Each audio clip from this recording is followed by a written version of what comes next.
As Fallout 76 enters its 5th year, the signs are already looking promising that 2024 will see the game get its biggest updates since the Wastelanders expansion. Story quests are returning, a map expansion is on the way, and much more besides. So in today's video, we're running through all the expected changes that we currently know about that are set to release this year. We'll be running through the possible significance of new locations, an update in January set to address some bugs, a new limited time challenge event, as well as the big Atlantic City update in March, which will see story quests make their long-awaited return, before finishing up with the map expansion, slated to arrive later this year. As after spending longer looking at the teaser image combined with some very helpful comments on my first video, there are a lot more details to discuss about the expansion into Shenandoah. Today's video has chapters if you want to navigate to a particular section, but up first we're discussing a series of mysterious new locations added at the end of last year, and what they could potentially mean for future content. Alongside the Atlantic City update, the map saw 2 new unmarked locations added. Interestingly, both of these are technically old additions, originally added with the Steel Dawn update, but were left unused in the game's files. No longer. Head to the northwest edge of the map to the Crosshair, a Bloody Yule camp, to find the deserted mine. And to the northeast edge of the map in the mire to find another Bloody Yule camp called the Mirelurk Den. Inside the mire we find the raiders embroiled in a conflict with mole miners. We find a note entitled That Smell, which vividly describes what the pile of burning miner corpses smells like.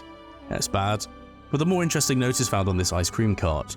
Disgusting Creatures talks about the Bloody Eagle's belief that the mine is only part of a much bigger network of tunnels being used by the miners, barricading the entrances with junk, stopping any further incursions.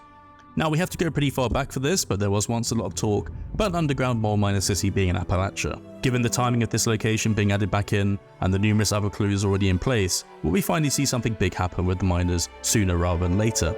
Their last major appearance was appearing to worship the Ultrasite Titan, a relationship I think would be fascinating to be explored more. The second location is the Mirelurk Den, which is also very interesting for different reasons. It seems that Mirelurks can actually imprint on hatching, as we see small hatchlings following the Blood Eagles inside around.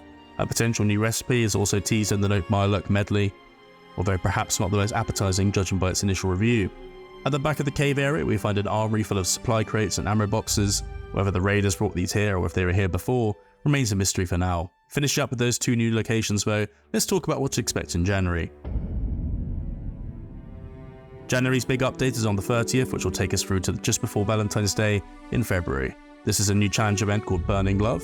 Before we talk about that though, this update is also confirmed to be fixing a couple of smaller issues.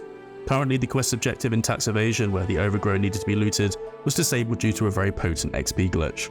This is slated to be re-enabled on January 30th, and alongside that the non-lootable Union Power Armor, missing Commodus crafting items, and the Exo 1 radiation resistance bugs should also be fixed too. Moving on to the challenge event, this is the latest in a long-running series of limited time events like the Spread the Love, Call to Action, and most recently the Birthday Challenge event. Burning Love is the name of the unique legendary compound bow which was introduced with Nuka-World on tour, so potentially this could relate to that, although normally we do see a new unique item be the focus of these events. Currently we have no data mines to go off, so look out for an event guide later on the channel once we know more. February will also see the return of Fastnart from the 13th to the 27th, but other than that things are a little quiet until we reach March, which is shaping up to be a huge month for Fallout 76.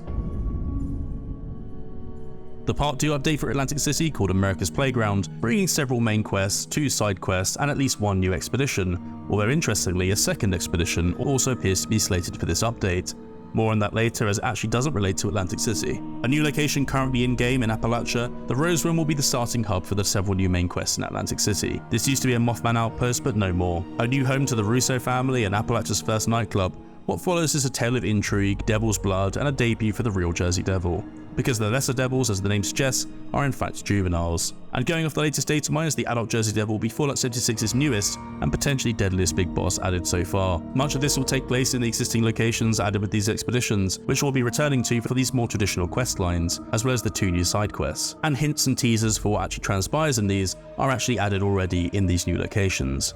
Getting to the bottom of the Quentino Lombardi mystery being one of them. A third Atlantic City expedition called the Human Condition will take place in a completely new area of the Beleaguered City. Defend Atlantic City from Mother Nature in the flooded city centre in an overgrown focused expedition. Now let's talk about that second expedition I mentioned earlier. So a while back some initial data mines seemed to suggest that we'd actually be returning to the pit for a new expedition at some point. This is definitely potentially subject to change, but we now have more to go on.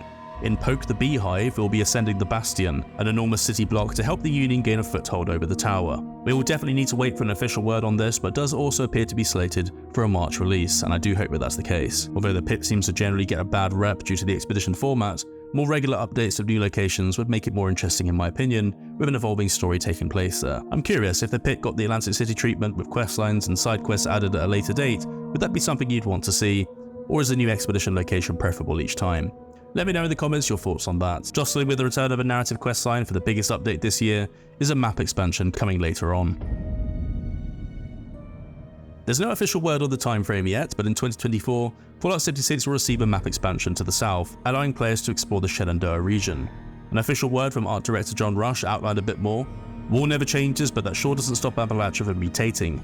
Later in 2024, we're expanding our map southward, deep into the wooded heartland of Shenandoah. This uncharted, once tranquil expanse in the heart of Virginia will bring a new questline, factions, and rewards. But taking a look at this amazing teaser image, the only official visual source material we currently have to go off, there are plenty of points of interest to theorize over, and the inclusion of Vault 63, currently found in the ash heap, means that possibly this new region will be huge, spanning the entirety of the southern border. The Shenandoah River is currently found in-game, converging with the Potomac River in the town of Harpers Ferry, and the assumption has often been that this area found below the mire is in fact the direction which we'd need to head in.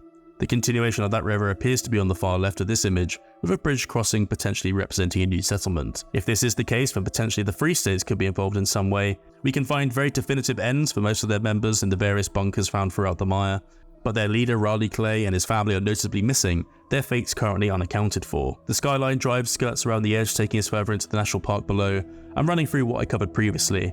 We see a displaced national park sign, a broadcast tower that possibly represents this location near Johnson's Acre, and a vault door blown off the hinges. This is possibly the most contentious image on this teaser, as the vault is currently located within a cave in the ash heap, and was once going to be the location for a vault raid. A raid that was supposed to be related to a reactor meltdown, so could this have actually caused the vault to explode? Or is its inclusion in this image simply a visual cue that something will be taking place there?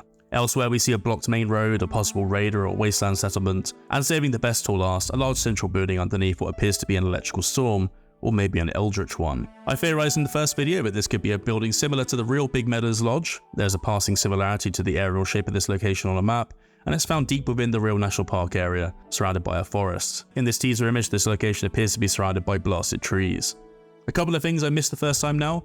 This very distinct rock formation appears to be the famous Natural Bridge, a designated Virginia historical landmark, and behind this in the distance appears to be your Doppler radar, the shape very similar to these distinct National Weather Service locations found throughout the United States, mostly used for forecasting severe weather conditions, which is clearly taking place in this image. The storm is without a doubt the biggest talking point, and is even the name of the image itself. A data-mined entity called the Storm Lord had previously appeared, and has so far seemed unattached to any upcoming content. There are no suggestions currently it will feature in Atlantic City, but perhaps this is where we'll see the Stormlord make its debut. Another Fallout location, of course, is very heavily linked to adverse weather conditions, and that being the true purpose of the Atlas Observatory. The atmospheric terraforming laser accelerator system was originally designed for weather modification, and was successful on a small scale pre-war, creating snowstorms in mid-August, but was ultimately shut down during development.